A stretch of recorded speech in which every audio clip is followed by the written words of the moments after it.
اعلیٰ حضرت نے وہ ایک لکھا ہے واقعہ بہروپیے کا.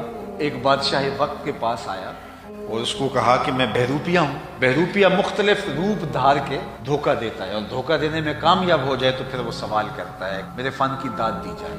تو وہ بہت بڑے فنکار ہوتے تھے. تو بادشاہ نے کہا سلطان اورنگزیب عالمگیر نے غالباً کہ ٹھیک ہے، کامیاب ہو گئے دھوکہ دینے میں تو پھر منہ مانگا انعام بھی دوں گا. وہ ایک بہروپ دھار کے آیا، بادشاہ نے دیکھتے ہی پہچان لیا. بادشاہ بیمار ہو گیا کچھ عرصے کے بعد. لوگوں نے کہا ایک طبیب ہے اور وہ بڑا حاذق ہے تو وہ آپ کے علاج کے لیے تشریف لائے. بادشاہ نے کہا کہ ان کو آنے دیا جائے. تو وہ داخل ہوئے. تھا تو وہ بہروپیہ اور بادشاہ بیمار تھا. اس نے بادشاہ کی نبض پہ جب ہاتھ رکھا نا تو آنکھوں میں آنکھیں پڑی. زیب عالمگیر مسکرا پڑا، کہا بڑی محنت کی ہے تم نے یہ بہروپ دھارتے ہوئے. تو وہ ساری محنت کتنے سالوں سے اس نے کی تھی، ساری اس کی محنت ضائع ہو گئی. اس نے بڑے بہروپ دھارے. بادشاہ ہر طرح سے پہچان لیتا یہ وہی ہے.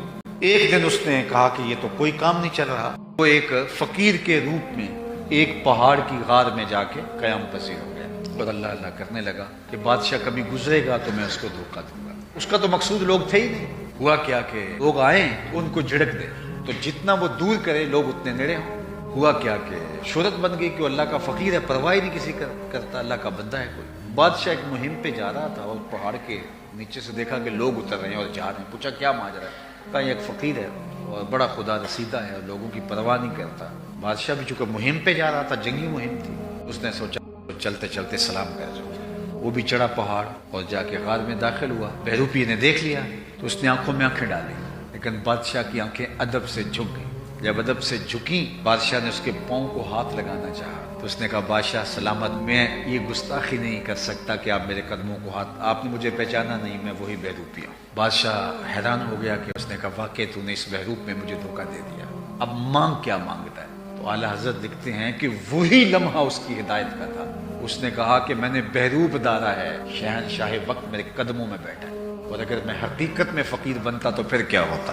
اس نے کہا کہ اب مجھے تیری ضرورت نہیں. اسی لمحے میں ابھی تک تیری ضرورت کے لیے سب کچھ کر رہا تھا، لیکن اسی لمحے اب مجھے تیری ضرورت نہیں ہے، میں اوپر اوپر سے بہروپیہ بنا ہوں. اس نے بادشاہ وقت کو، ہندوستان کے شہنشاہ کو میرے قدموں میں جھکا دیا. یہ بہروپ سے ہوا ہے. اگر روپ ہو تو، اگر حقیقی روپ یہ میرا ہو تو پھر کیا ہو. تو وہ چیخیں مارتا ہوا چلا گیا. تو دل صاف کرو، یہ ضرورتیں ہی ختم ہو جائیں. تو قد افلح من تزکا، کامیاب وہ ہوا جس نے اپنے من کو ستھرا کیا. وذکر اسم ربہ، اور اپنے رب کا نام جپا، پھر دل ستھرا ہوا. فصلی، تو پھر اس کے حضور جھک گیا. جب دل پاک ہوا تو کیوں نہیں جھکے گا؟ پھر تو مالک کی دہلیز پہ پیشانیاں رکھ کر کے کیوں نہیں روئے گا؟